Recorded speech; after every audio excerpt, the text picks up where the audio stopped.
Hello. Well, so excited. Yeah, very excited. I'm going to introduce this really incredible triad that we have here, bringing beautiful, heart-centered, bright being Elijah Parker here into being in our awesome container of infinite potential.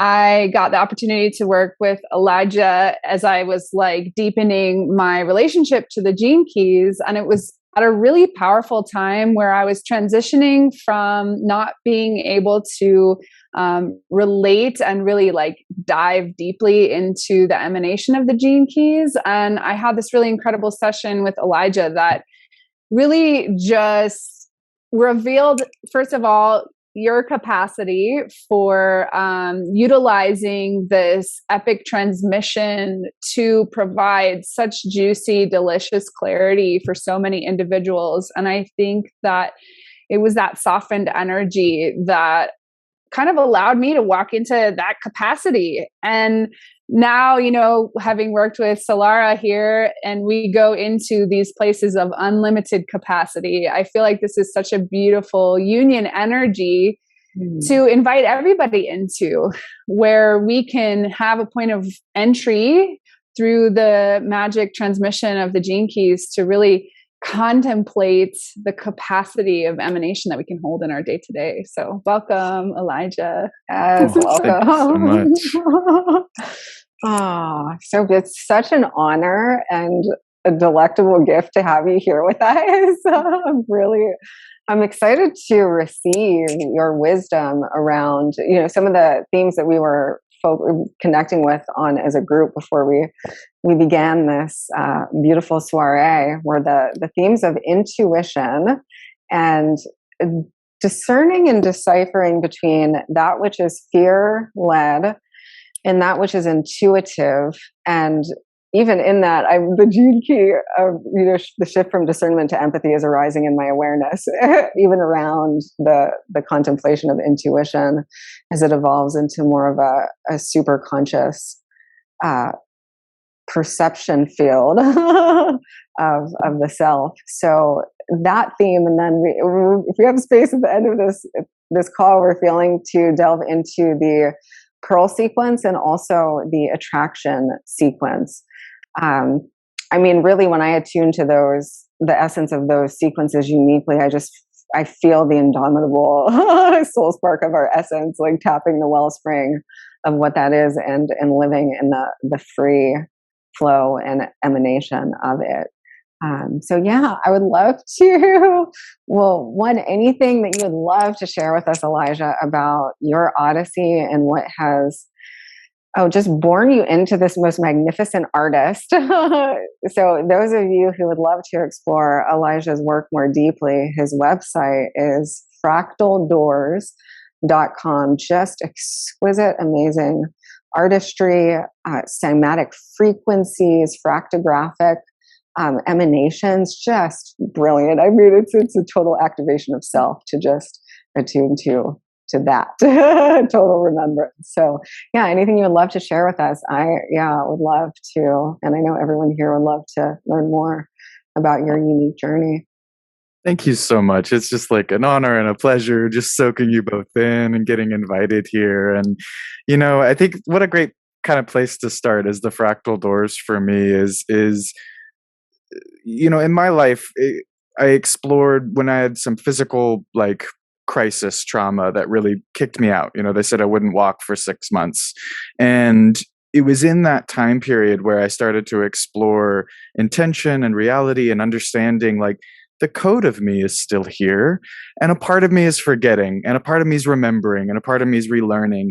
And so it was a part of this aspect of recognizing this fractal philosophy of life, that we are these micro and macro expressions of life. So it took me on this wild journey across the world and trying to explore both from science's perspective with frequencies and biofeedback and neurofeedback and brainwave entrainment. Oh, we can hack this incredible biological vessel that we are to remember these states of harmony that are inside our being and inside, even without the idea of spirit, but are inside this fascinating trillions of cells that are interconnected and have this story to tell.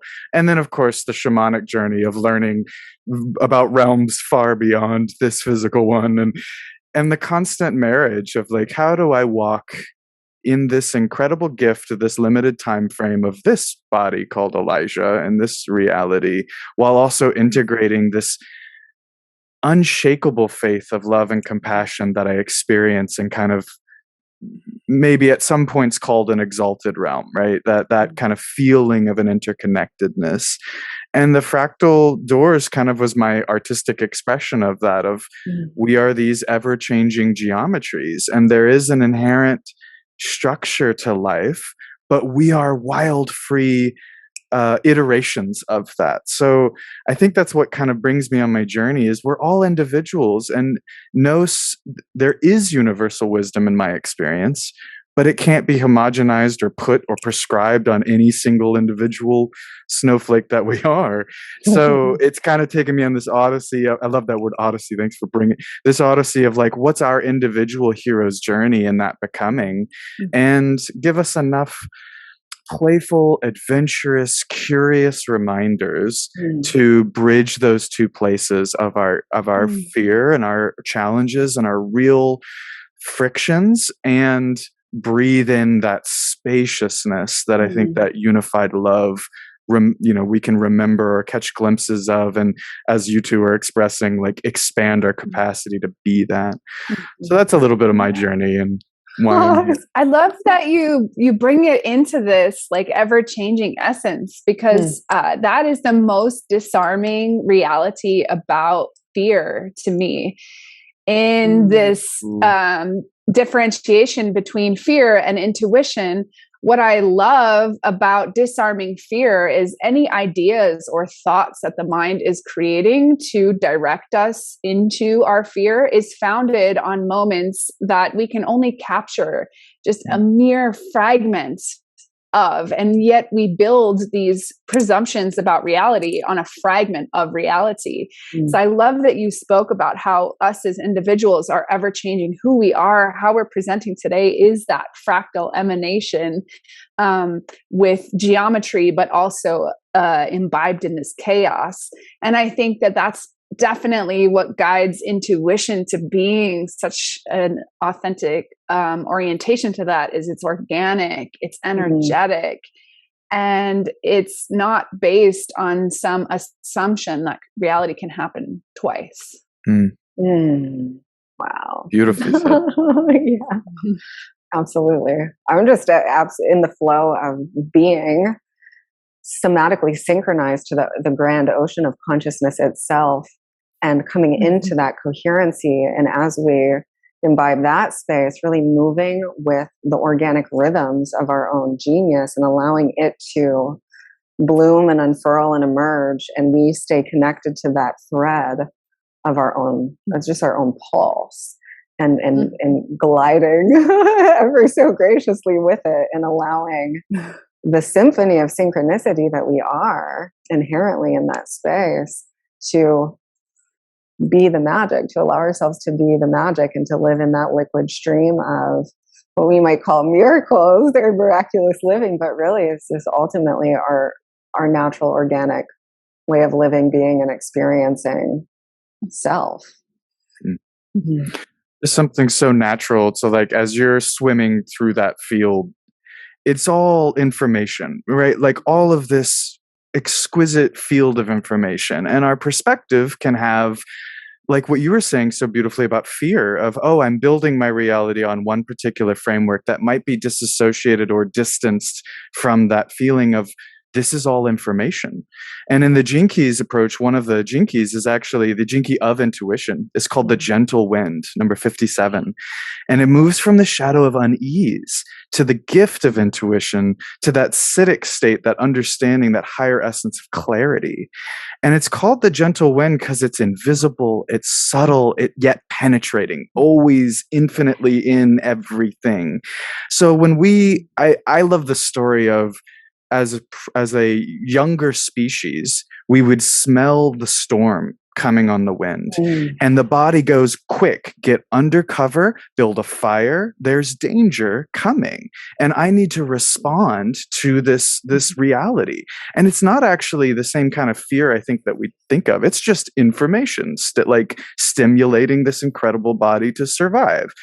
But we aren't just that survival body. And sometimes we don't actually need to run and hide in that information that's coming, right? And so intuition for me is this deep, subtle yet penetrating, soft yet responsive listening, that all of that, which is what I'm attracting and what is being brought to me in life, is information. That even sensation, like pain is incredible information.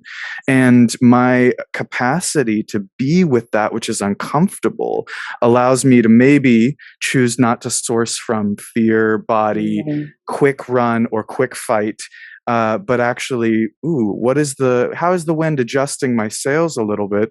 I'm still getting down the river of this incredible ocean of love, but I can adjust and respond to this information. And that subtle difference for me is kind of what I aspire to. It's like, I just want to be listening to these challenges and not fear as the enemy, not fear as the wrong, but it's like you said, it's a part of the information.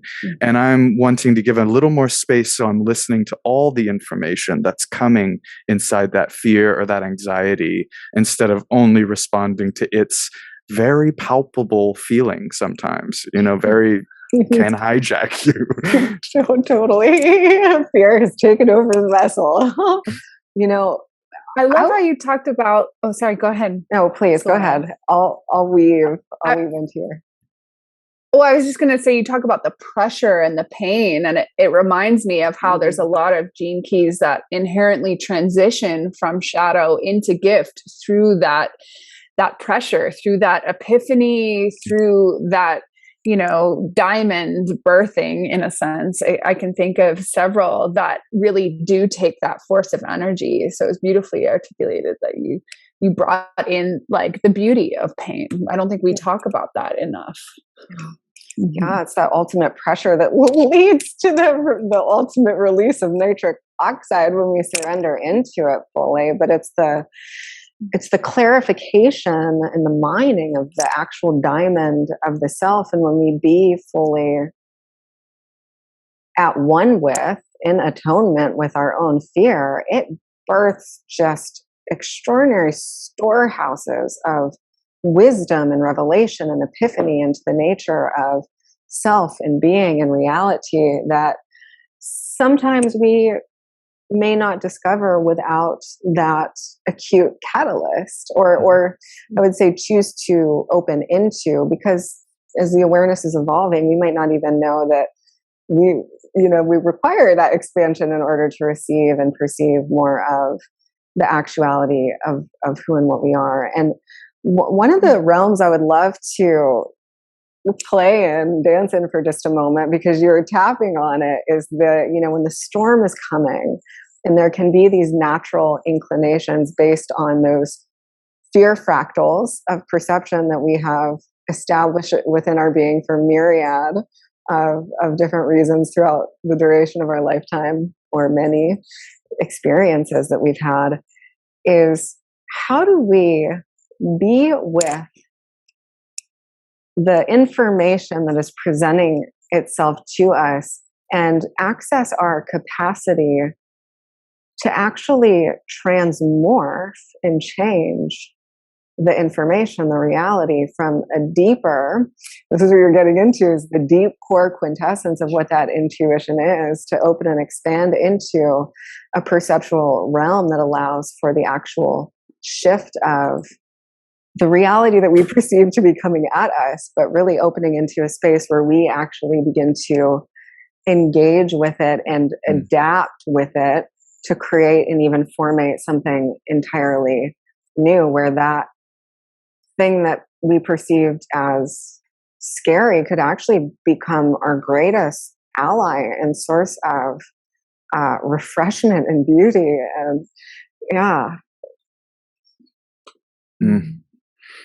I mean, immediately what comes is your question kind of hits me, and it's like, first I breathe, right? It's like breathing some space into this moment as this, and for me, especially at this current stage in my life, like there is such a deep trust and allowing of this transformation has already been occurring. This evolutionary process, I'm participating in it, but it's occurring, and it was occurring whether I was looking at it or not before, and it's going to occur in a beautiful way whether or not I participate in it. There's something unwinding, and there's a naturalness to that I'm learning to slow down and actually trust, while at the same time that involutionary essence of is penetrating into us and awakening and enlivening these cells. So I got brought to Jinky 57's partner is the arousing thunderbolt of initiative, of awakening, and it's this powerful shock that, like, as a shadow is the terror of everything is crumbling, tower card energy of just like everything has to break. And in that is, so what is the service? What is the thunderous giving of my heart that is actually calling from that agitation, not to get rid of the agitation? In my experience and in the Jinkies approach, not trying to stop the agitation, but it's information showing, hey, there's now this soil that's actually asking for a whole new plant to be grown. Lightning doesn't just destroy, it infuses nitrogen into the soil.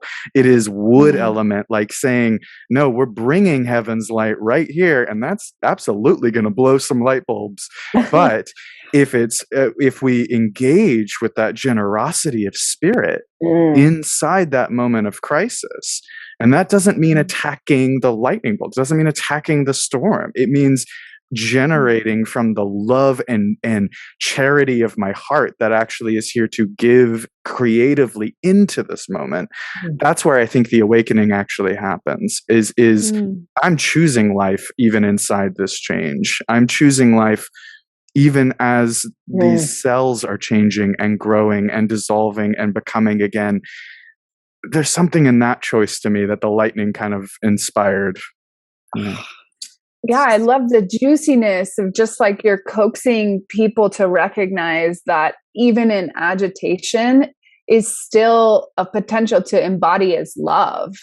Agitation is an expression of love. So where in that are we being love, as agitation is trying to be us, but we are trying to be love again through that epiphany, through that becoming of this force of energy. It just like reminds me of the depth of love that all of creation is, that it takes forces of every scale on every octave to express itself, and any opportunity that we have to find it in all forms is the pursuit.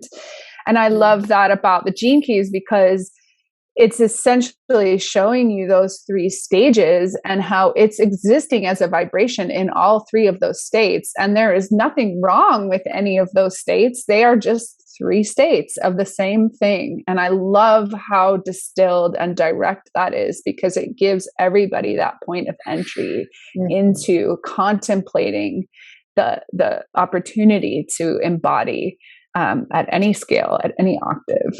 Yeah. Beautifully said. Yeah. Both of you. I'm just like, yeah, this is great. I'm just sitting at the wellspring. Oh my goodness.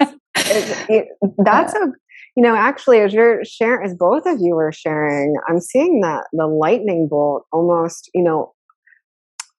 a wider facet of our own being, our own quintessence that is mastered fully and completely at the level of City, coming into actually answer our greatest soulful request, which is that true united, sovereign, autonomous emancipation of our purest power and potential that we sometimes have recoiled. And so that lightning bolt, it comes through, and I'm just seeing it actually go from the city through the gift all the way to the shadow to hit that core and really liberate and create a space for us to open into the grace of that lightning bolt, to free ourselves from that which we have selected to confine and limit us up into that point, and to also have the beautiful recognition that that sequence of shadow to gift to city, I feel, is very orbital. And as we expand, it's present at different degrees of intensity in our journey. And we can continue to orbit through the evolution of each one of those phases with each key indefinitely. Oh, yeah. Right. And just to imagine the scale of it continuing in its fractal orbit forever. Right? Like, oh, there's more to me. There's more to me. Yeah. When you said orbital, I always see it as a Taurus for that reason. Like that, the city, the essence, our state, our natural state is that harmony. So the city is the center, not the top of the labyrinth. Like it's this ever-present, omni-centered reality. And the shadow is that edge of the Taurus, the farthest from it, which is also what creates this illusion of reality, of hard surfaces. It's these, like this little tiny amount of electrons cloud that is the illusion of this physical reality, but it's all orbiting this ever-present omniscient truth.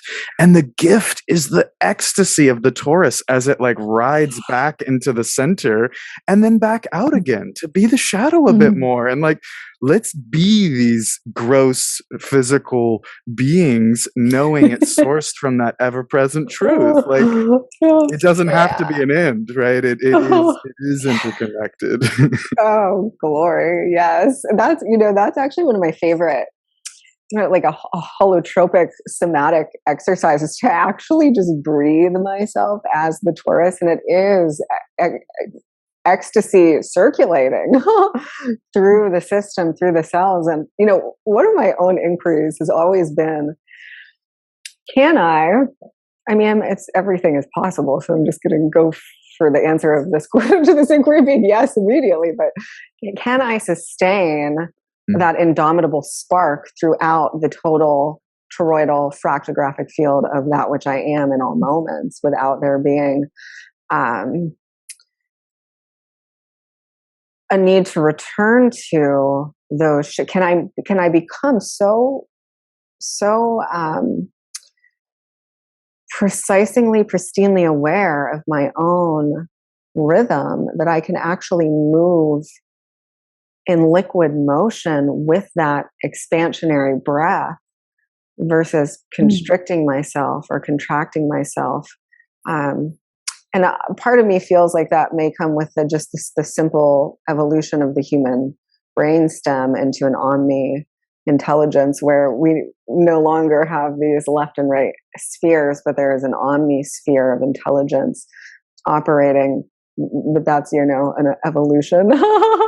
Well, I also think there's like a simultaneity to it, because it's like, in a way, you're trying to be in a fluidic representation of the infinite divine, and then the infinite divine is trying to be in a spontaneous and instantaneous moment of consciousness. And so we are technically always doing both. And then the question is, will consciousness capture the liquid nature of the divine as the divine captures the instantaneous being of consciousness?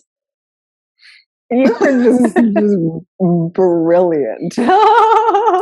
That is exactly the love affair of all love affairs, is the divine wants to know itself and consciousness wants to know itself as the divine. And so this is the greatest love story of all love stories is this longing love that we are trying to remember, that we are coming from two directions to be the same thing. And I love that. It's like everything. Mm-hmm. Mm-hmm. Yeah, that's it. Mm-hmm. Mm-hmm. I think that's why the Gene Keys approach has been so supportive in my journey, because that feeling of the shadow, not just as there's a truth to our victim and conditioned stories that hold us back from feeling love. That's part of the truth of the shadow. And then it's part, when you said the diamond, the shadow has been carrying this piece of coal of my soul for so long, gripped with itself. It's also the protector of some shard of this infinite reflection, and it has this gift inside it. And that's, for me, the love affair, like you said, of this infinite spirit wanting to be form, and this form begging to be spirit again. And we are in a little bit of that limbo part of the game of I'm not fully either. And that can be disorienting sometimes. That can just be a lot of feeling and a lot of grief, or a lot of expanded, which those don't have to be bad words. We associate the pain, suffering, identified part of that word. But agitation can be ecstasy, can be awakening. They don't have to be this two separate stories. And I think that's what the Gene Keys helps me bring life to, is also not disassociating or shaming those voices in me that are no, we actually need to hear those stories. Maybe there's some processing that has to happen for a certain amount of the developmental cycle while you feel comfortable enough to actually touch them internally, but that cycle will end. It's not about processing or wallowing or being stuck in, but I've in my experience, I've found the particles don't leave. No energy can be created or destroyed here. And just maybe watching my stories of trying to make that ecstasy, as opposed to, again, these relaxing qualities of can I allow that essence to be here? And I may have a perception of what that essence is because I've experienced great, beautiful bliss or beauty. That's an amazing quality, and it's going to change. And that quality wants to express itself in many ways. And that's when I burned my hand so painfully, and I was contemplating Gene Key 58, dissatisfaction. So it's just it's just so much information. And then vitality says it's information, and it's not going away right now.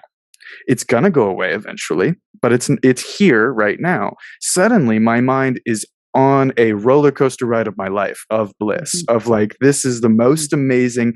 And all it was saying was, my body was saying, I'm alive, I'm alive, I'm alive. It was reaffirming to every part of me of, don't go to sleep, you're alive. Pay attention is another version, but not because I'm afraid, but because you're alive. That was the bliss of that same pain information. And that, for me, is kind of crucial in your question too. My inquiry is, how do I make this sustainable? Because I'm not in y'all are Shakti flying off of you. I don't always have that. I have a different design of how I handle my ecstasy. And for me, it's I want to know I am good no matter what peak or valley is in front of me, no matter what crisis is in front of me. There's a buoyancy to me that's kind of where my ecstasy lives, is that empty little Buddha that's just I'll be here for that, I'll be here for that, I'll be here for that. And inevitably I've glimpsed it in myself that is ecstasy, and that is brilliant, what you've described in that state. And I think my human body is still training these muscles to allow that to be true without blowing my circuits, and kind of getting, that can take longer to repair, and that's a natural healing journey. But at this stage in my life, I'm trying not to blow my circuits. I'm trying to breathe into levels of expansion while still staying present with this vessel. So. Yeah, that's glorious. So beautiful. Feeling the ecstasy of the, I'm trying to feel into a descriptor word for buoyancy, but it just is what it is. It's just buoyant. And I'm feeling really the essence of, beauty, the perceptual awareness of beauty being the unifying force for all of our experiences, to be able to be with the fear, which I actually really love the notion of even behancing that terminology into protection, because that is the sweet, sacred, innocent truth of what that energy is, some facet of our being that actually loves us so much.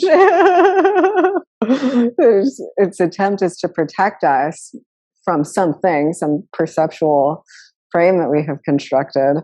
And so we could even look at, okay, well, what am I in this moment? What do I feel as though I need to be protected from? And can I open into a greater gnosis of love that I am, and in coherency with that felt resonance of love and safety and beauty in the moment,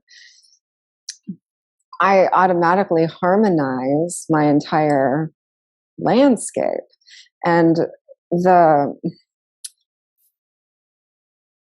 beauty for me is actually some of the most intense catalytic moments that I have had in my life, where I have just been crying from my guttural, experiencing the depth of sorrow and pain, knees to the earth, hands to the sky, the whole thing, have been some of the most exquisitely ecstatic moments of my life simultaneously, because of the relief of the pressure valve, where I just radically, erotically embraced the fullness of potentiality and the soul force that wanted to move through me.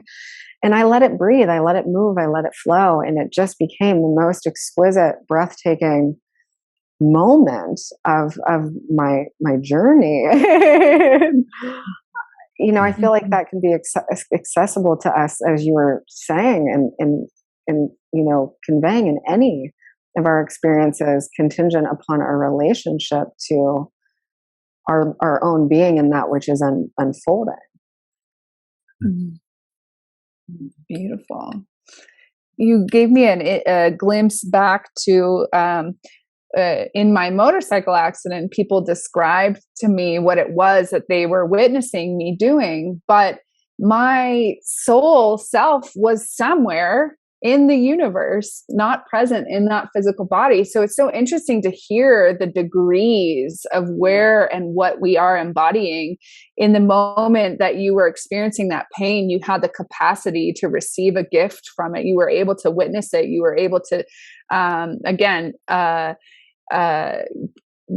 deactivate the fear response and befriend, you know, what you were, you know, perceiving. In my circumstance, you know, there was an energy present protecting my body by screaming, you know, at the top of my lungs. You know, my brain had been smashed. It was like my friends were present to witness it, and they said that it was horrifying.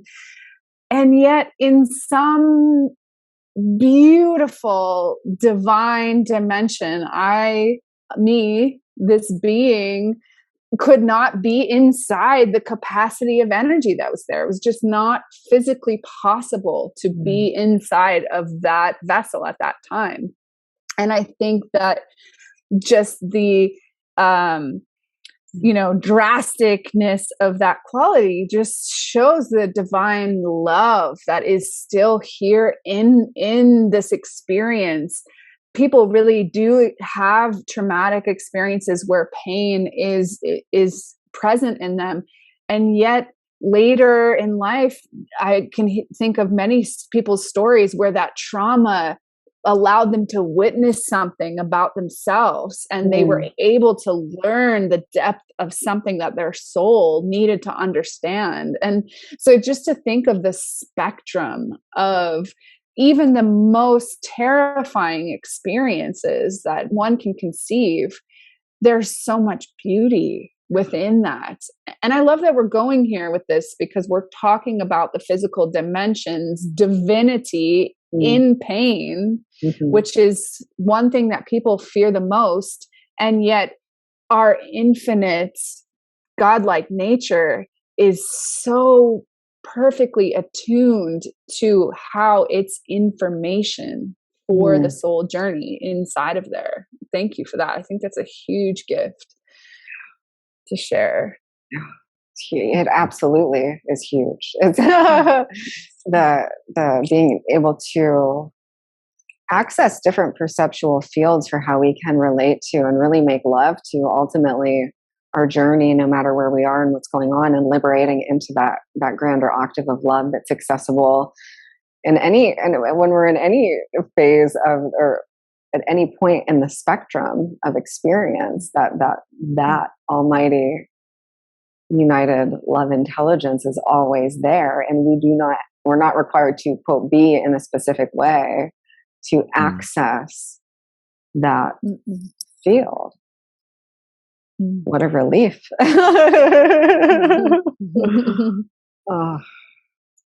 I'm not sure which gene key may relate to this, but I often use the example of a homeless person, certainly having a degree of surrender necessary in their life, because if they were in the fields of fear and anxiety about the circumstances that they're living within, they would just not have the energy to stay conscious. But our divinity also embodies that degree of surrender. Well, okay, there is such a small amount of things that I can control in this moment. I will find happiness with the minute things. And they're able to sustain this degree of surrender, just in the fact that there is no way to have a capacity of all the things that, a person who is safe in a home, who's fed, would have to worry about. They have just entered into another field of their own divinity, just in the capacity to know that they can only be present in that present moment. Because if they were in worry, fear, panic for every experience that other people would see or in lack, they would just simply not be able to stay present. It's beautiful. The timelessness, really entering into that portal of pure presence and timelessness, because the cognitive somatic load of that would be too overwhelming, I imagine, to the vehicle to sustain itself. Which is something that kind of came, even you were describing earlier, that your motorcycle accident was you were experiencing it differently than this kind of grief ecstasy experience of, we keep getting opportunities in this life to revisit, and it doesn't have to be the same experience. In fact, it'll never be the exact same experience, but trauma is another protector, honoring of this information hasn't been fully digested and unwound. And it's a part of, even we were talking about intuition and the attractor field, like we draw in relationships and experiences, and the intelligence of those relationships and experiences have a karma to them. And I don't really have any kind of judgment on bad or good karma, that kind of intelligence. I just mean there's a unwinding that's being called for inside this field.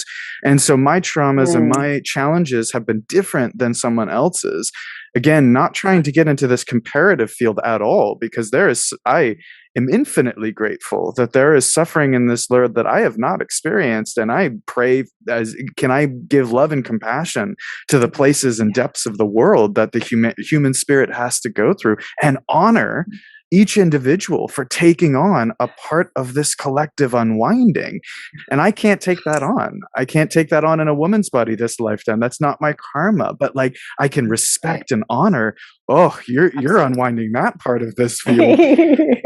Let's do this together. Yes. And so the attractor field teaches me, hey, I'm bringing the exact experiences from my unfolding and my relaxing into my dharma and my purpose, so that I don't have to keep carrying and projecting, these other psychological pains that I put onto someone else. It doesn't mean excusing compassionate behavior in the world, but it has a sovereignty of its truth to say, I'm going to learn and digest this experience, and I'm going to keep adjusting this filter in my aura, not to just pull in roses and unicorns. That's fine too, if that's truly for the benefit of my soul's evolution, but to honor that I've also attracted these like dragons and orcs and things that are here to say, hey, love is this too and needs me here in this way.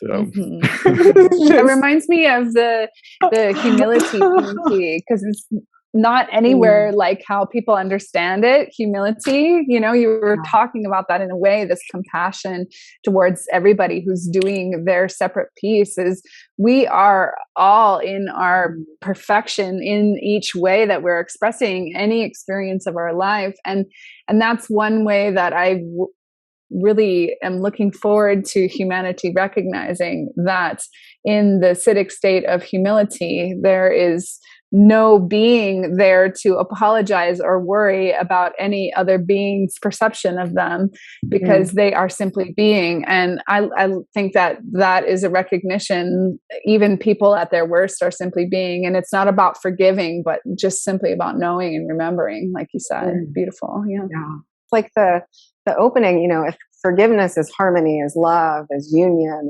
is synchrony, then it's like we are all these magnificent facets of the grand tapestry who are just like, I'm here to liberate you. And so into that buoyancy that you were so eloquently speaking into, the sustainment of that buoyancy, no matter what is, you know, is that so? You know, it is. And I can be with the beauty and the richness and the fullness of whatever this is, and move with it, be buoyant with it.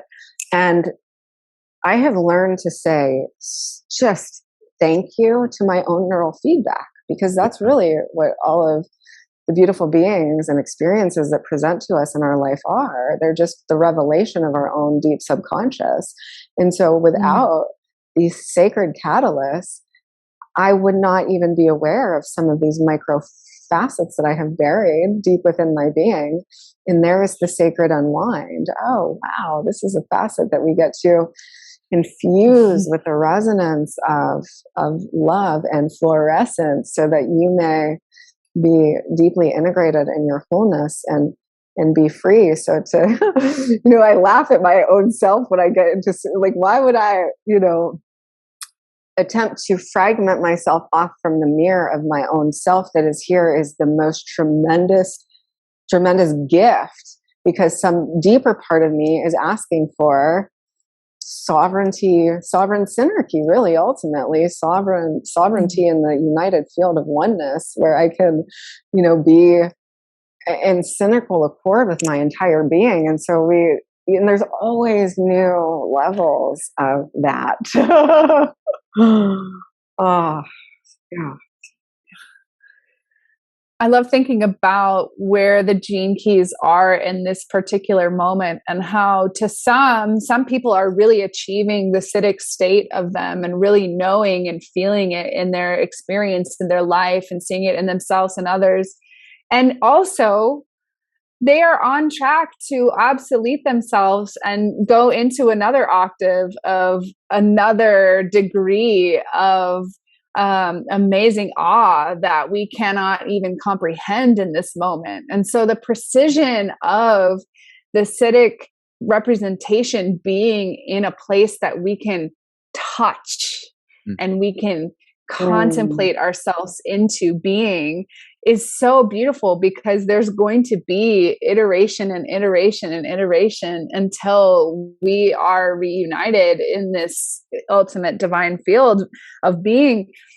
And it's like they are born and growing with our capacity. And I feel that to even be able to contemplate it so precisely arriving as information, as awareness, as emotional point of access, and how we are all able to invite that field of energy in different ways. It's like it in itself is its own conscious being becoming us as we are becoming it. And I really feel that this is going to be the story of all time, is how are we contemplating ourselves? How are we talking about ourselves? How are we expressing ourselves? And what are all of the vessels that we are using in this contemplation?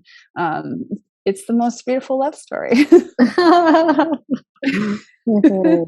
Yeah. Creation awake, just the full animation of genius and its full multi-prismatic vibrancy just bursting and blooming forth when we allow ourselves fully. So I love that you utilize the word allow, because to access our greatest potential truly is the act of allowing in every moment it to reveal its own nature and unfurl through us without us having to do anything or try to achieve our potential, Right. Yeah.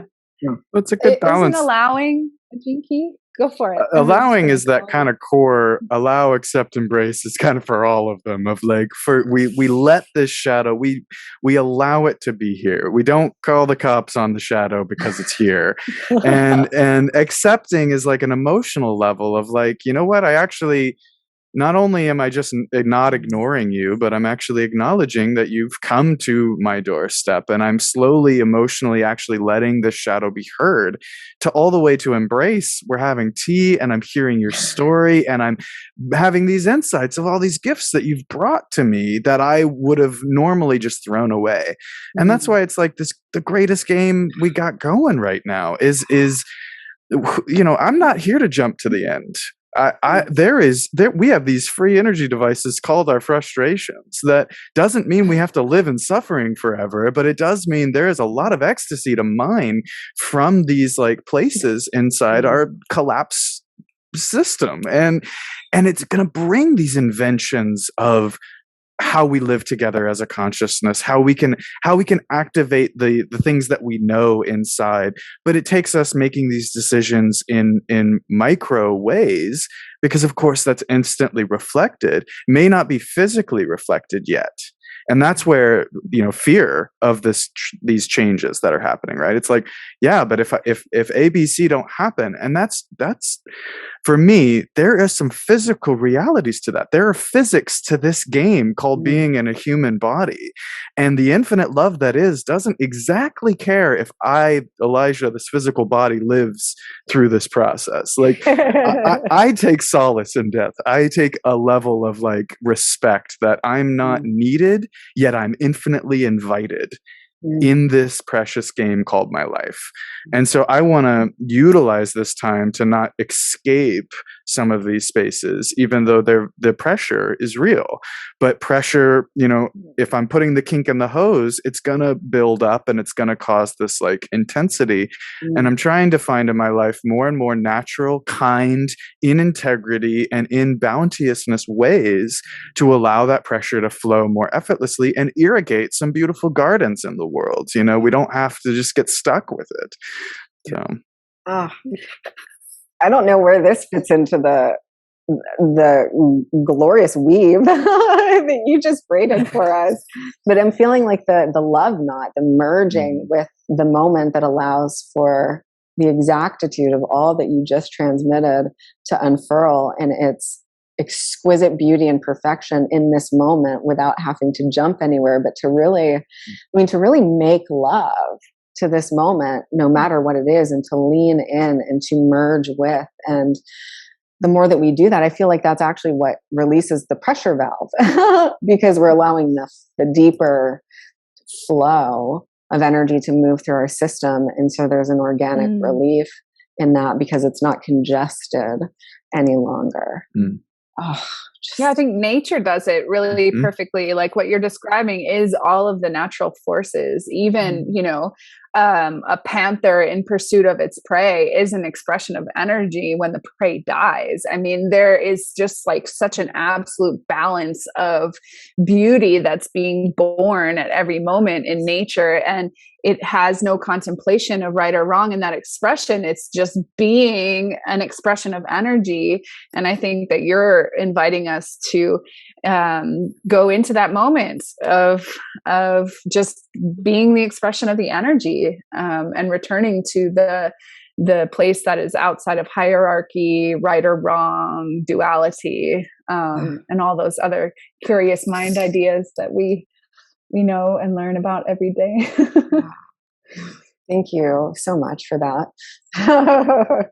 In advance, just so deeply grateful for the emanation of quintessence that is both of you. And it's just such a, it's a solve and a delight to just share presence with you and to feel the orchestra of each of you uniquely, and the perceptions that you hold, and the ways that these frames of awareness are really inviting deep emancipation for so many beings.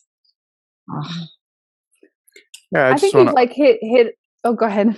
Well, I wanted to honor you, especially with just when we were looking at your pearl, and I took a look at your charts, and I just want to reflect back, like, for both of you, of your service in that response and in these dialogues and in your life, and how you're, for me, that is where this energy is more and more sustainable. You know, these lights interwoven across the world, we can be nourished by the other without taking from the other, right? We are honestly, generously giving this reflection. When I am strong, may any being who can receive that love be benefit, I receive benefit from that love. And when I feel weak, may I know that there are others in this moment offering me the same grace. And in your chart, I just really want to honor these 6 lines in your pearl sequence of the synarchy, that you're modeling this synarchy and orienting us, helping us feel that unity pulse, the dance of unity, serving this inner sage. So you were just finishing up about her pearl. She has unity as her life's work. Is that correct? Mm-hmm. Yeah, beautiful. Unity is her life's work, and synarchy is her vocation, core, and being as the culture. And I just really witnessed that teaching of the interconnected reality that we're talking about, this web that is the field of all of us, and not just us as humans, but this interconnected field of nature. And then also this very self, the 10 is self-obsession in its shadow. It is the teacher about narcissists, of like, we are falling in love with ourselves so that we can be our most natural state. And yeah, so just honoring that kind of teacher aspects that come to dance in this unity key for her pearl sequence. Definitely. And she also has a really beautiful and balanced mixture of lines, so she's looking at the world through all of these different layers.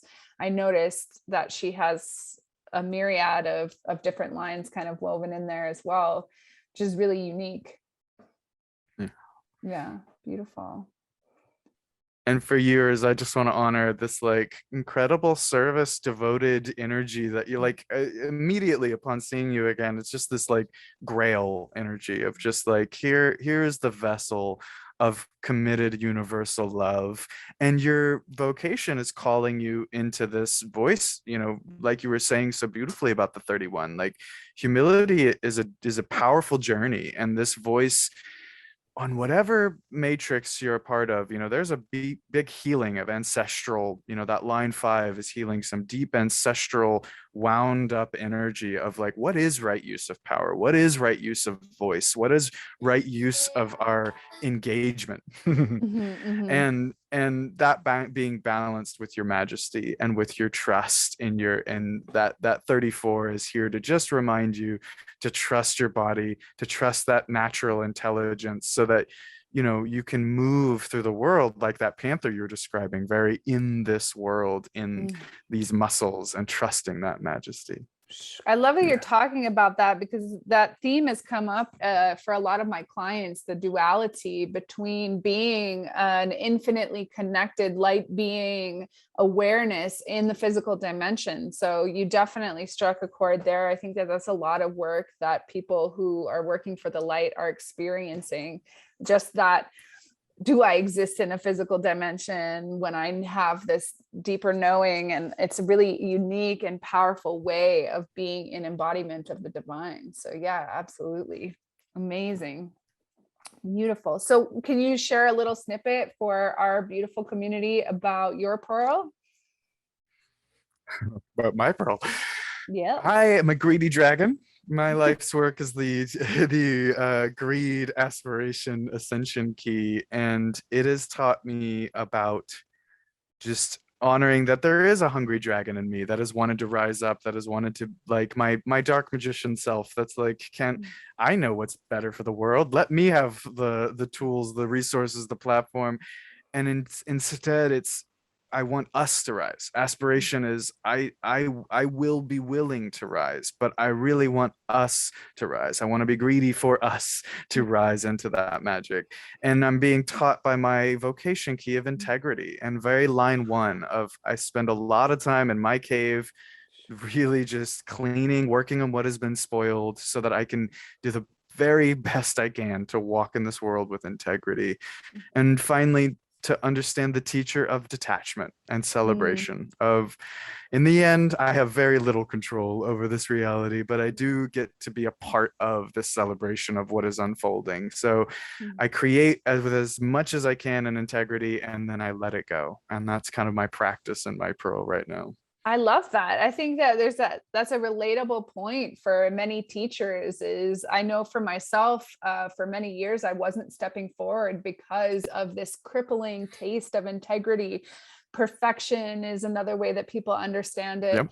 And like really having that awareness within oneself and just navigating the flawed world, and a world that can often be overtaken by those who are okay with it being flawed. And I think that we're in a really cool and unique shift point where those with integrity are seeing the call to have that presence and to be dragons, hungry or not, in a world that could use a little bit extra integrity and belief in light, to be on this remembering together in that field of unity. Yeah, definitely. Amazing. So I think Solara's gonna jump right back in really quick. Sure. I told her just come right back and we can see if we want to continue, or I know we touched into intuition for a moment, but I think that, you know, we really kind of went micro and macro simultaneously about the voice that we are. Let me see here if I can let her in. Oh, there she is. Hello. Hello. Hi. Oh, was it still recording? I turned on the We recording. turned it back on. Yeah. Masterful. Okay, amazing. Well, happy to be back. We were just going to return back to intuition a little bit. We talked about integrity for a moment. Integrity. Because it's yeah. in Elijah's chart, and it's always been something really profoundly present in my universe as well. Yeah. Which facet of your chart is it in? It's my vocation, my core. Oh, well, thank you, glorious being, for bringing integrity to our luscious home temple that is Mother Earth. Yeah, we were talking about that. Wow. Exactly. Just that remembering entry point, instead of integrity being this point of limitation, to be a point of potential. And like you said, perfection being something that can be very crippling, like the need for perfection or the perceived judgment that something is imperfect. And that's what that Jinki moves through, is judgment, integrity, perfection. And the perfection city is the joke of everything is perfect, even in its perfectingness, right? It is perfect in its perfecting. But in the human journey, for me, that key is called, in the I Ching, it's called working on what's been spoiled. And judgment can be absolutely used as a self-laceration and tool of self-sabotage and decay, and it can be the poison that we venomously throw on another out of our fears and our pain. And so the integrity piece is, I loved that you did that. Like that's integrity to a T. It's like integrity. It is here, and it is understanding that there are cracks in the cauldron, that there is poison in the river, that there is like this alchemical thing happening while still maintaining the North Star, that this is on our journey of this perfection, that my listening to this place that's been spoiled is absolutely a divine instrument. And so the alchemy turns that poison into our medicine. And that's the joy of integrity, is it can be uplifting or it can be completely destroying. And like many tools, and you get to choose. And so for me, that Jinki moved from infinite self-judgment of I'm the source of all the world's problems to, well, if I'm at fault for all the world's problems, then I have some participation in seeing it unwind. And that's been this journey of just being very real with the places and people that I've hurt in my life, with the mistakes that I made knowingly or unknowingly that continued a particular story out into the world.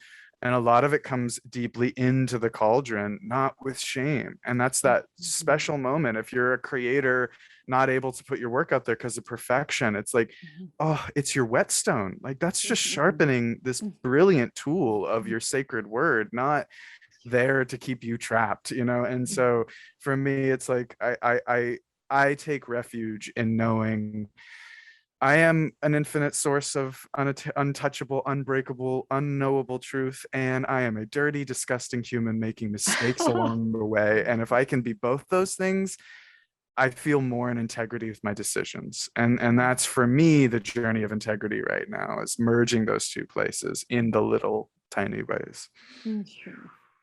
So profound. Like our wild genius, our messy masterpiece that we are, and just being in the, it's like I just envision, and this is what I do too. I just like literally go outside and roll around in the dirt, in the grass, and remind myself that I am just this like eternal child upon this earth. And you know, at the very first awakening that I had on my journey when I was 24, just profound awakening, the first golden jewel of wisdom that came through was receive and accept your inherent perfection. And I recognize that, you know, and this, of course, I'm perfectionist. Like, wow, have I just driven myself to some really extreme edges with my own perfectionism in this life, but also true perfection being my medicine and antidote to the perfectionism. And what a beautiful sacred paradox. Oh, I mean, similar geez, thing for me with the integrity was I contemplated how all of the people in the world who weren't crippled by this feeling of integrity that I had were controlling the world and running amok at liberty until I got out of my own way. And that just really made me angry. It made me angry that my desire for this profound integrity was allowing, you know, these other people who were liberated in their own, you know, chaos to just do the things that I wasn't doing. And I loved that. It was like they were my greatest teacher. Like, you are doing this outside of integrity and I am not doing anything. And I loved that provocation. It was like, yes, I am activated now because I can hold, nurture, and grow this fuel of integrity. And I can grow it to be in contrast to your lack thereof. And that was in itself another love affair. It was like, okay, you are challenging me to grow, to, you know, water these seeds and to be in this place that you're describing, you know, outside of perfection, but also inspired by it, driven by it, in pursuit of it. Yeah.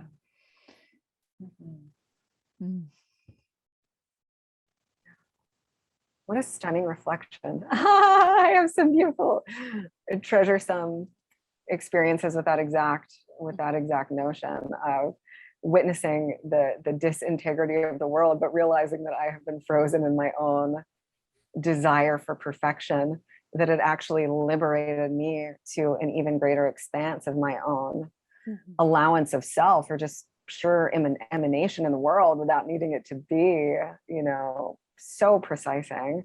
Because in my own journey, that my internal contemplations of limitation have been, am I being of the greatest service if I'm not showing up in the full distillation of that intelligence in any given moment?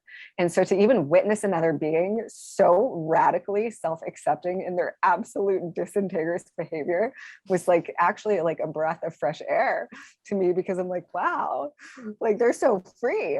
They're so free in that. I mean, at some levels, because it does have an impact in the physical body. So at other levels, not free, but at some levels, so breathtakingly free. And I was like, there's wisdom in this, what wisdom is revealing itself to me through this sacred messenger, and how can I integrate that degree of acceptance, really.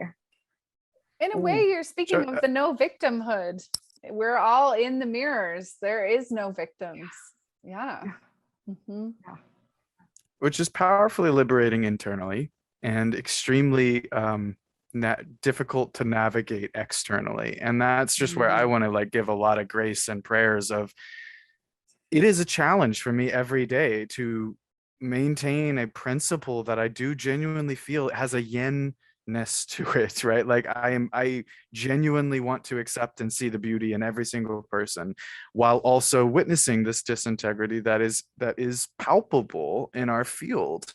And that doesn't need to mean giving into certain ideas or structures, but that goal for perfection kind of can lead to that apathy as well, of like, well, there's nothing I can do.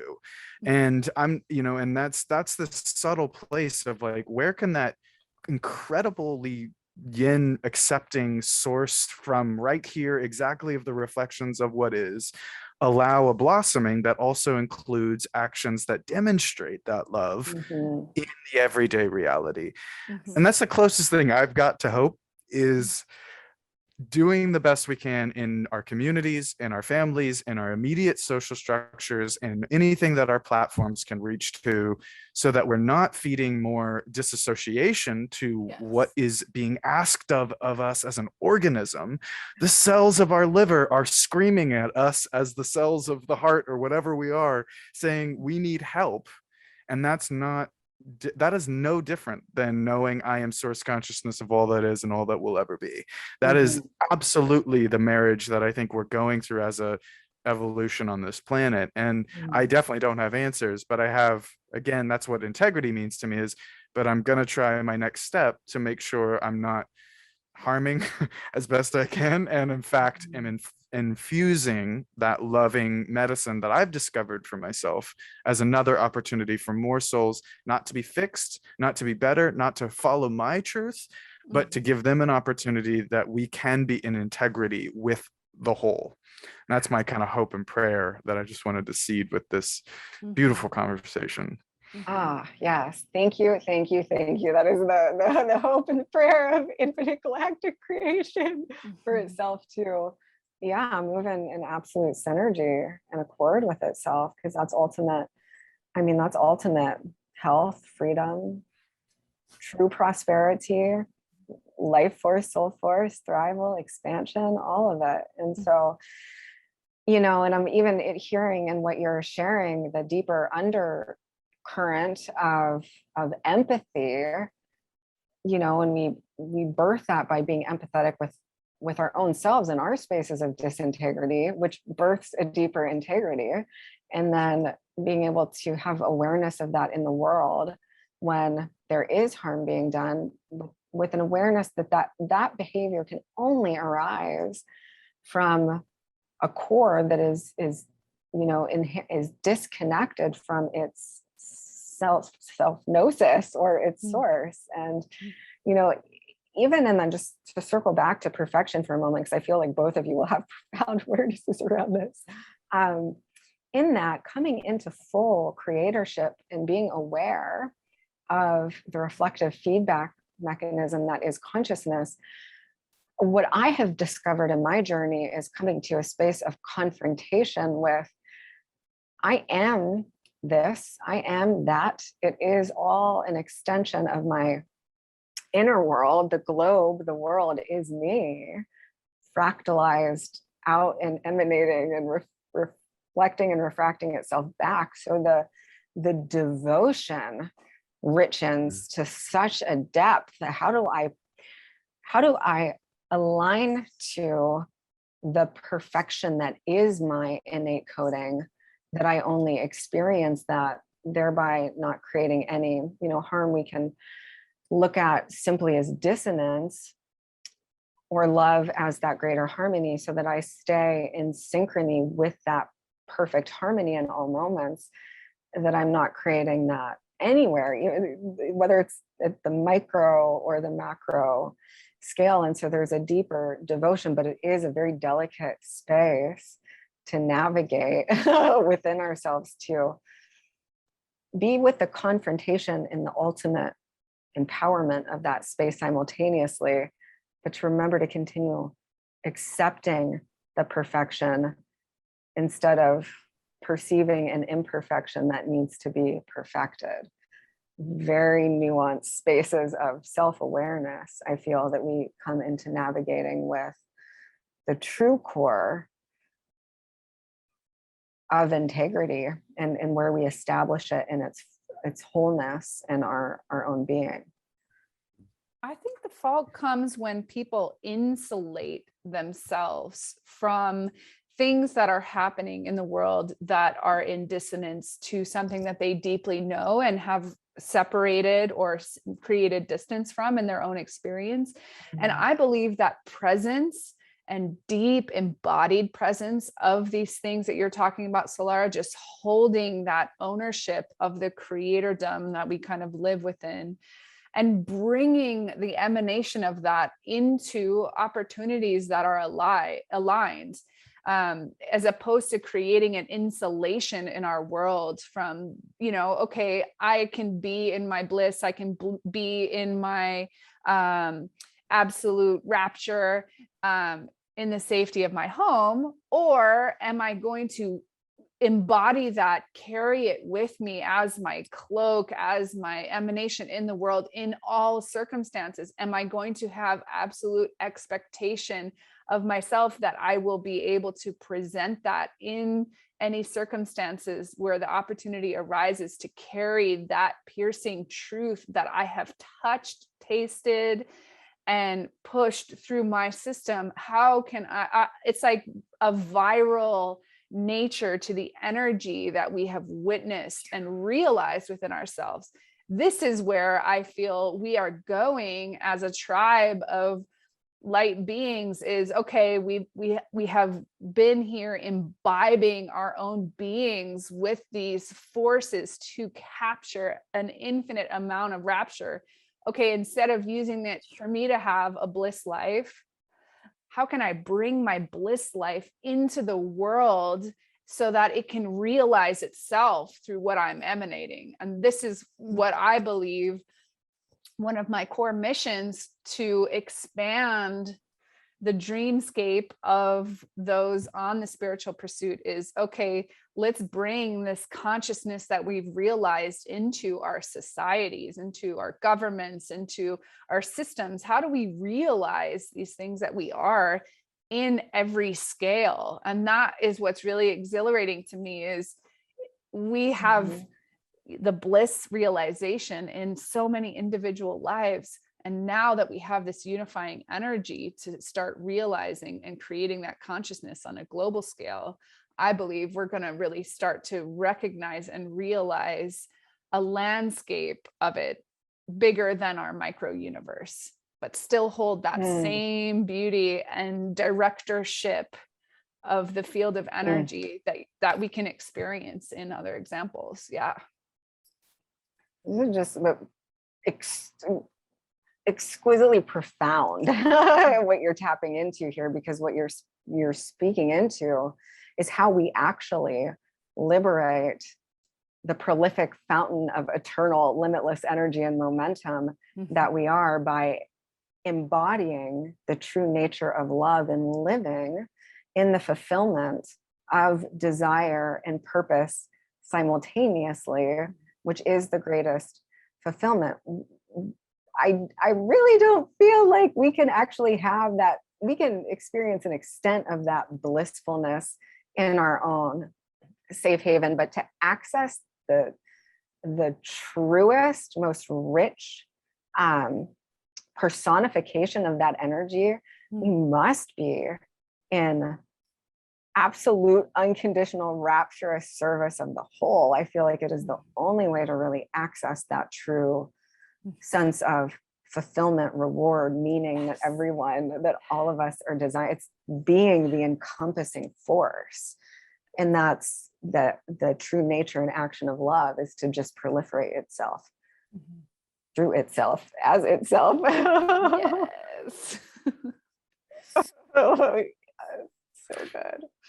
And to be that vulnerable outside of your safe haven, whatever scale your safe haven is. And that's the depth of like, in any conversation, as soon as you are genuinely present, that is absolutely terrifying to every part of myself that isn't allowing of who I actually am. And that ecstasy is very triggering. And that's where we get these like isolatings and these taboos and these experiences of like, that's not okay here in this moment. And that's this deep listening to this organism of like, which is why I'm just so grateful consent as a like has become an actual movement inside cultures that was not accepted, that wasn't a part of normalized culture. And so like suddenly like that's what we're going to see, levels and levels of consent around that orgasmic unfolding of who we are, because it doesn't have to be externalized in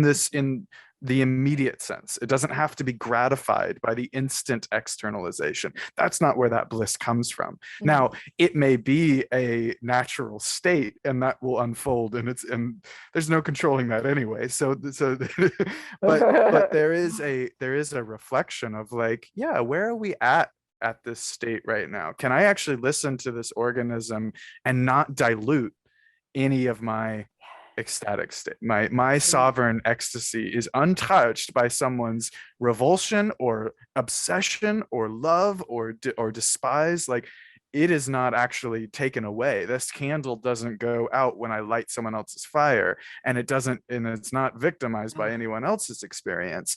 That's the level of, that's why for me it's an individualized journey of like, I have to know this vessel, and know not as knowledge it's concrete and it'll be this way forever, but the breath, back to intuition. Can I listen so deeply to what is flowing through that I'm willing to show up with the energy of my experience?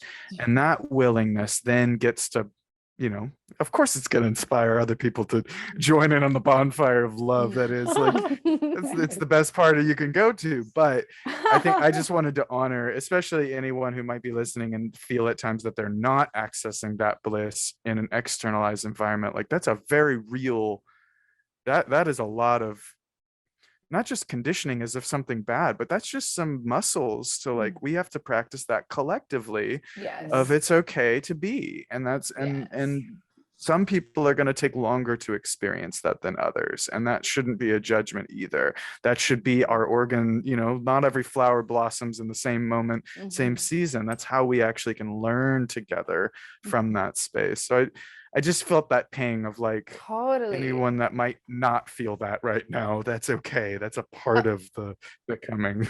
We were talking about fear being disarmed earlier, and I think that comes from a practice that I take very deeply, is to be disarming in my love. It's like, I'm not wanting to have this presence to run people over and feel alienated in the world, but I love to practice this disarming quality where it's like, okay, I'm going to go in really gentle, normalized ways that people feel safe within, and ask really deep and compelling questions. And let's see where we can go together in this, like, it'll happen wherever I am, grocery store, bank, whatever. Let's just like tread lightly, because I don't have a mission to blow them over with love, but like, I do feel fueled on the pursuit of, okay, well, I'm not a person who does small talk, so this is normal for me. And I'm being my true nature, but also my true nature can be overwhelming. So I have learned that my love will not be received if I'm running people over with it. And so for me to feel most received, I have this practice of being disarming, and it's really rewarding in both directions, because I can explore different depths with different people. I can feel received, and I can feel expressing to my true self. So it's really a multi-directional experience. And I'm really glad that you mentioned that, because I think that there is a lot of pomp and circumstance about spirituality that's really old-fashioned at this point. And I think that the more that we are embodying being great listeners, if we kind of really go into the fact that we are every manifestation inside our consciousness, we're doing both sides of the conversation. So if you're going to be talking too loud, and then your mirror is not going to be able to get a word in edgewise, then you're just fighting your own conversation, right? So I love exploring into where can I be the most beautiful emanation of myself in a way that I will receive the most beautiful emanation of who they are right back.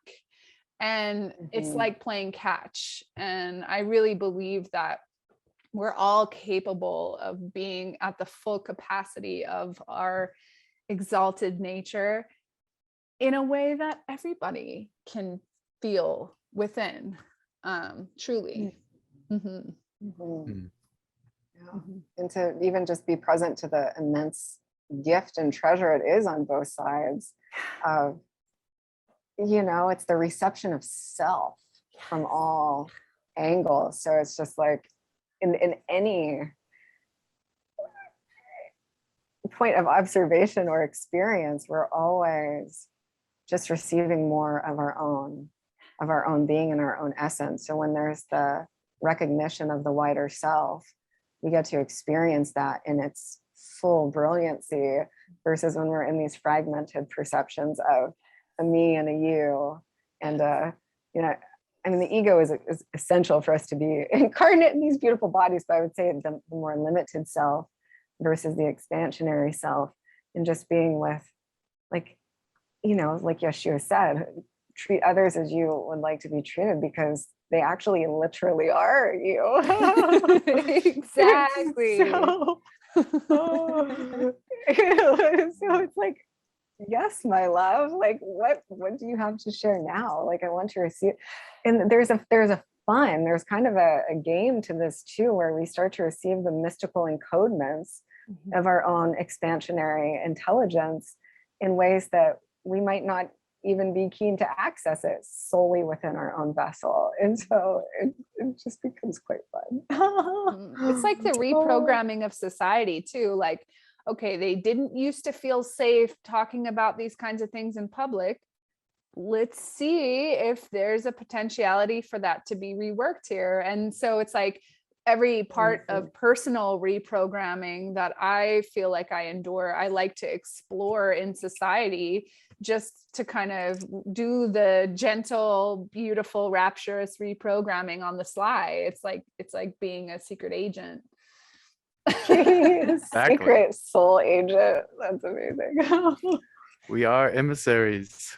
And that's definitely my game. May I be an undercover angel. That's all I'm here to do, is just make sure and to bring it into the everyday. And that's been an evolution in my life, is like not getting rid of all the incredible, I've covered my home and the theater of remembering myself, and I'm also none of those things. And I can be, talking about taxes and the weather and still be a completely present being of love and be a transformational agent inside this moment. And that's just like demystifying our own, we need certain vehicles to get to certain moments until we don't need those vehicles anymore. And I want to celebrate a world where we can see each other in that respect. And so I love it. Yeah, it's like the God lens, or the 7 lenses that Alana speaks into. It's like to take my magical wand that's just glittering with soul fluorescence and tap into the soul core of all beings. And it's like, we, in the realm of the public and the social spheres and all of this, and the inquiry that we may come into around, will this be accepted? Will it be received? Will it even be perceived? But really harnessing our own power to distill that God lens, so that of course it will be received, of course it will be perceived, because soul perceives all. And if that's the dimension of a being that I'm connecting with and connecting to, then there will always be recognition. So, even as beautiful sacred leaders on this planet, I feel like that's one of our ultimate responsibilities. Like I love in the realm of business when I get asked the question, which to me, I bless it because it brings quite a lot of levity into my world, but it seems very elementary at this stage to ask, who is your client avatar? It just these simple things it is avatar, it is soul, it is self. And so and that's just one question that like always it kind of just tickles my heart and my soul. But that same questioning and the way that we try to demographitize ourselves, is that a word? I think I just created that word. And it versus really looking at the wholeness of what we're actually engaging with here. And there's so many micro nuanced ways that we compartmentalize one another, that energy, and I think we'll see, I absolutely know that we will see service and legacy proliferate itself in entirely new, true, core quintessential ways when we really master that awareness that really we're soul engaging with soul, and that whatever body of work, whatever masterpiece we are here to emanate and exude into the world is going to come from that space within our own being, connecting into that space within other beings. So it just completely dissolves and vaporizes all of these paradigms that we have been operating in for so long, and just sets a new systemic structure for how we serve through physicality. But really it's just the emanation of our being in every moment. It's just these happen to be the forms that it lives and breathes through. And that whole realm, so many realms are going to shift just from that one single God lens awareness. It will literally, it'll rewrite and rescript all of the systemic structures of humanity. We're speaking on behalf of what all three of us I know do so beautifully. And we serve through the service of remembering, and each individual's remembrance is the whole mission. I know somebody posted online the other day, what is the difference between a coach? How are they not just giving advice? And I said, a true coach is simply leaving breadcrumbs for you to remember your own mastery. And I believe that, what you're talking about, these legacies, is just the legacy of, okay, I have a couple breadcrumbs that I have synthesized into my deepest remembrance. They may be in service to you. And the gene keys are an epic beauty of breadcrumbs. It's only one big invitation with 64 faces and, 3 stages. And that's where I feel that they have that purity. I know that, Solara, the way that you present your work has no avatar, because you are absolutely an embodiment of, okay, I'm going to come from the perspective of the I am presence, and we can contemplate together all the ways that that's in service to you and how you're already doing it, and where you can remember it in another way and visualize utilizing it in a different way. I love that. That's essentially the whole game, is the game of remembrance. Yeah. And that's what we're doing for one another in all of our engagements at every moment. It's just the creative emanation of that in the world that, happens to proliferate, flourishing in unique ways, but really some of the most valuable service truly is just in these deep, rich, luscious engagements that we share with one another. That's really where the treasure trove of prosperity is unlocked and proliferated, and that's just soul quenching. I feel like that's the greatest sense of soul quenching fulfillment that there is, and that's here now, always, and in every moment. Beautiful.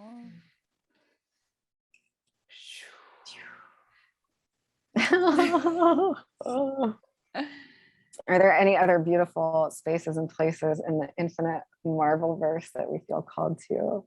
I did want to call attention to just how balanced coming together as this three has felt. I feel we have a really synthesized energy just about how we're all talking about the same things, but how uniquely harmonics we have from the different points of entry that we have embodied in our three journeys. I think that there's a lot of true insight points of entry that are relatable for so many beings. And yeah, just speaking from our own true deep experiences together really feels like a really balanced triad. I think it's quite remarkable. I just wanted to honor and appreciate that. Yeah, it's been such a pleasure and honor to get to be with you both and get to feel your magic, and you know, and for any that get to meet us in this realm, it's just like I'm glad to be here with you right now. So I just thank you so much for getting me into this galactic room with you. Yeah, just so I just feel so deeply enriched by, I actually sent Alana a message when my computer went out sharing this, just feeling myself in the embodiment of each of you and just experiencing this gorgeous voyage through reality from these different perceptual frames, and what an intoxicatingly delicious experience that has been, to just share this space and presence with each of you and to feel the fullness of your unique perceptions and vantage points and how you resonate that through your system and share that in the world through your artistry and your expression. It's just such a deep honor and delight to be presenced with you, to receive your reflections and your wisdom, and so excited for everyone in our community to share in this gorgeous bonfire of love with us, because as Alana said, there's so much true, deep richness, just gems of divinity sprinkled throughout this entire gorgeous conversation. And yeah, I feel deeply grateful for that. I feel some soul spark potential being activated and some minds being illuminated, some hearts opening into true ecstasy. Yeah, what a gift. Thank you, thank you, thank you. Thank you both so much. And thank you to My everybody unicorn is going to dive into these curiosities with us, because I almost feel everybody here with us when we are talking about it, because we like to have the unity field. And so it's like, I feel like we're with each and every heart that is called to participate on this contemplation, because we each have such a different beauty with us. So I love when the conversation continues in comments and reflections from people, because it's like I felt them here the whole time. Yeah. Beautiful, beautiful, beautiful. Yeah. Well, maybe one of the future creations for you, Elijah, can be an actual forum that imbibes a fireside family love bonfire. Beautiful. Create a virtual environment. I love that. Yeah, that'd be great. Well, so much love to everybody. Deep, deep, deep honor. And we hope that your hearts are just filled with resplendent delight and new awareness that really enthralls you forward in your own creative odyssey of expansion. Thank you. Thank you. Farewell. Farewell. Yes, love you so much. Love you.